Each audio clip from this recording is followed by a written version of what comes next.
की तरफ से 50 रुपया, इस्तवा भाई की तरफ से 30 रुपये, सरफराज भाई की तरफ से 40 रुपये, अमजद भाई की तरफ से 30 रुपये दिए जाते हैं। जज़ाकुमुल्लाहु अहसनुल जज़ा। अस्सलामु अलैकुम वरहमतुल्लाहि वबरकातुहू। खाला जान। वालेकुम अस्सलाम वरहमतुल्लाहि वबरकातुहू। बेटी, खाला जान तबीयत वगैरह तो ठीक है? हाँ बेटी, अल्लाह का लाख लाख शुक्र है। खाला जान अब तो आपको आराम मिल गया होगा क्योंकि घर में जो बहू आ गई है।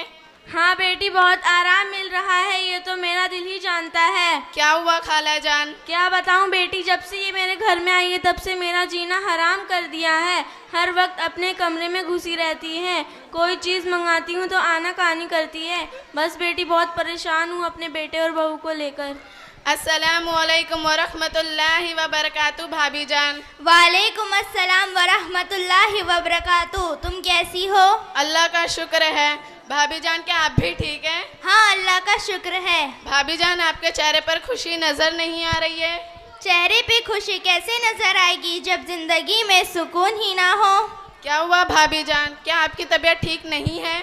तबीयत तो ठीक है लेकिन घरेलू टेंशन ने बीमार कर दिया है। हाँ, सोचा था शादी के बाद अपनी माँ को छोड़ दूंगी और माँ की शक्ल में एक सास और ननद की शक्ल में एक सहेली मिलेगी, लेकिन मेरी सास की बर्ताव ने मुझे उलझन में डाल दिया है। जब देखो तो डांटती रहती है, ज़रा सी गलती हो जाती है तो मेरे सिर पर पहाड़ टूट पड़ता है। इस घर में मेरी इतनी सी भी इज्जत नहीं कि मैं अपनी मर्ज़ी से कोई भी काम कर लूँ। मेरी ननदें जो है वो मेरे शौहर से जाके उल्टी सीधी बातें लगाती है जिससे मेरे शौहर नाराज़ हो जाते हैं। क्या करूँ समझ ही नहीं आ रहा। सब्र करो भाभी जान, अल्लाह सब ठीक करेगा। मेरी माँ और बहनों, अभी आप लोगों ने सास की परेशानियों को सुना और बहू की परेशानियों को भी सुना। सास बहू की बातों को सुनकर ऐसा लग रहा है कि दोनों हक पर हैं, दोनों एक दूसरे की सताई हुई है। बात कुछ समझ में नहीं आ रही। दरअसल मसला ये है कि सास ये चाहती है कि बहू मेरी नौकर बनकर रहे, और जब वो अपने बेटे को देखती है कि वो अपनी बीवी से ज़्यादा मोहब्बत कर रहा है तो उसे बड़ी तकलीफ़ होती है। उसे डर रहता है कि वो उसके बेटे को अपने कब्ज़े में न कर ले।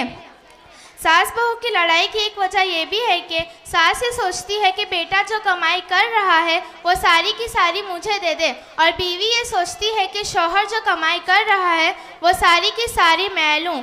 बाज़ घर की औरतें अपनी बहुओं पर इतना जुल्म करती है कि उन्हें कैद करके रखती है। बहू को अगर फ्रिज में रखी कोई चीज़ खानी हो तो पहले सास से इजाज़त लेनी पड़ती है, इसलिए ऐसे घरों में लड़ाई और झगड़े होते हैं।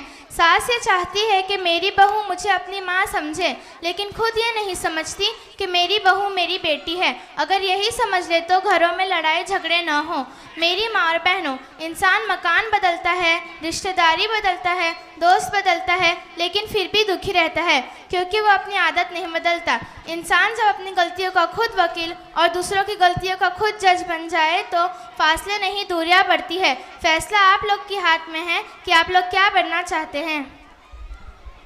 मेरी माँ और बहनों, बारिश का कतरा सांप और सीपी दोनों के मुंह में गिरता है, मगर सांप उसे जहर बना देता है जबकि सीपी उसी कतरे को मोती बना देती है। उसी तरह अल्लाह ज़ुबान सबको देता है, मगर कोई जहर उगलकर जलील हो जाता है और कोई मीठी बातें बोलकर इज्जत पा जाता है। और जो बहुएं होती है वो अपनी सास को दुश्मन समझती है, जबकि उसको सोचना चाहिए कि अगर मेरी सास मेरी दुश्मन होती तो मुझे ब्याह के क्यों लाती। जब उसने मुझे बहू बनाई है तो मेरी दुश्मन कैसी, जबकि उसने मुझ पे एहसान किया कि उसने मुझे अपने बेटे के लिए बीवी के तौर पर पसंद किया, और मेरी सास नहीं बल्कि मेरी माँ की तरह है।